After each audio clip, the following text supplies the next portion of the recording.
on va parler du traitement inhumain réservé à nos vieux dans les établissements, dans les maisons de retraite spécialisées pour vieux dépendants. Alors là-dedans, des gens dont le seul crime est d'avoir vieilli et d'avoir besoin d'aide, ce qui arrive quand même quand on est vieux, du coup on les fout dans des maisons de retraite et qu'est-ce qui se passe? Il y a tellement peu de moyens qu'il y a beaucoup de vieux qui se retrouvent à être douchés une fois toutes les 2 semaines et à se chier dessus plusieurs fois de suite parce qu'il n'y a pas assez de personnel pour changer leurs couches. Les personnels des établissements d'hébergement pour personnes âgées dépendantes, les EHPAD, étaient appelés à faire grève ce mardi 30 janvier 2018. Une grande première dans un secteur peu habitué à la contestation collective. Une journée de grève nationale et de mobilisation des personnels. Alors la grève, c'est pour alerter tous les gens aujourd'hui sur les conditions de travail que les soignants ont vues au quotidien, sur la prise en charge des patients et aussi pour dire que nos résidents, ils ont le droit de vieillir dans la dignité. Et aujourd'hui, avec les conditions de travail qu'on a, ils n'ont pas cette possibilité de vieillir dans la dignité.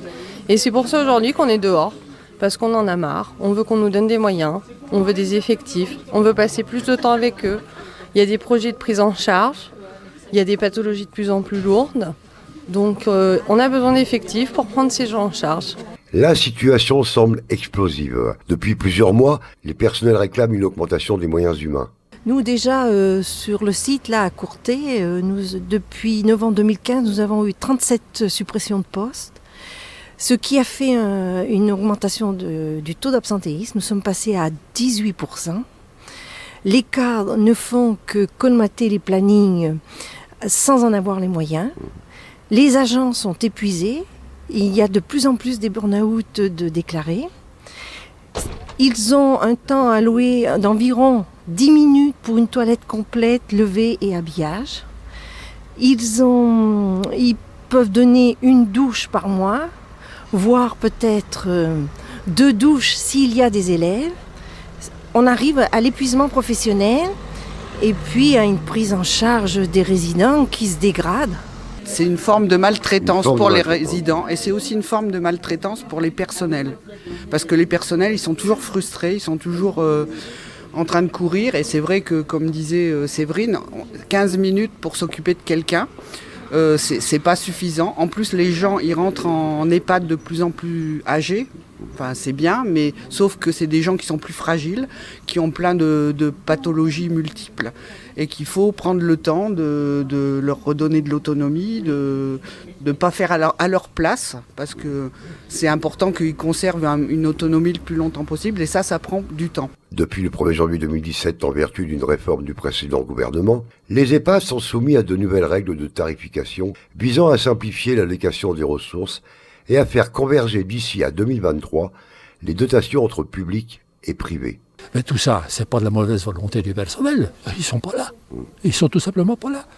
Bon, alors vous avez, en plus de ça, je dirais le problème relationnel avec les personnes âgées.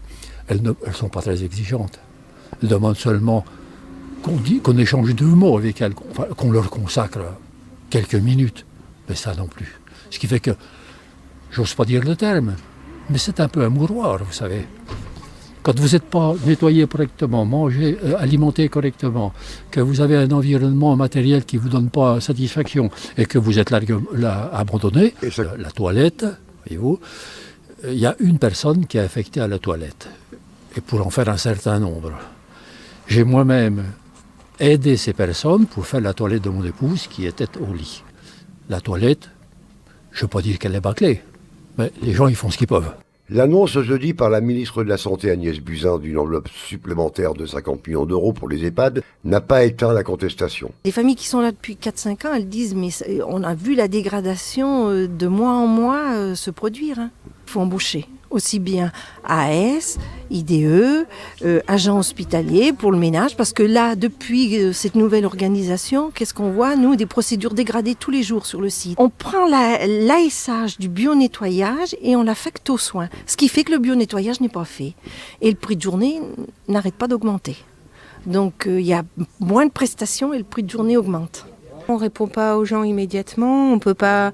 Les gens qui sont continents, malheureusement, on n'a pas toujours le temps de les mettre régulièrement sur les toilettes. Donc la solution de facilité, c'est des protections. Ils deviennent incontinents avec tout ce qui s'ensuit. Donc effectivement, le manque de temps fait qu'on n'est pas toujours très bien dans nos soins et dans l'autonomie des personnes âgées. Dans notre unité, elle a 10 résidents sous sa charge au niveau toilette, alimentation, lever, habillage, enfin les soins de la vie quotidienne. Parce qu'au gouvernement, on parle de mettre en place 1 pour 1. Ça c'est compliqué, 1 pour 1. Voilà, donc non, elles sont... voilà. Et moi en tant qu'infirmière, j'en ai 52 sous ma coupe. C'est vraiment limité, à peu près 10 à 15 minutes par patient. Malheureusement, il nous en faudrait plus, quoi. Une bonne demi-heure, si on veut faire quelque chose de correct.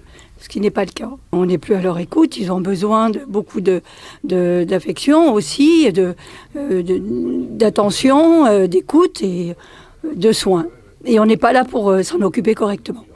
Concrètement, les syndicats demandent l'application du quota d'un agent par résident, l'abrogation de la réforme, ainsi que le retrait de ces décrets d'application, l'arrêt des baisses des dotations induites par la convergence tarifaire et le maintien de tous les effectifs des EHPAD, ainsi qu'une amélioration des rémunérations et perspectives. Ils sont tout seuls, voilà, ils sont tout seuls. Il y en a qui se laissent aller, hein, on appelle ça un syndrome de glissement. Hein, voilà, si on n'a pas du temps pour eux, pour les regarder, pour les écouter, ils se sentent isolés. Malheureusement, pour ceux qui n'ont pas beaucoup de famille, oui, c'est préjudiciable, tout à fait.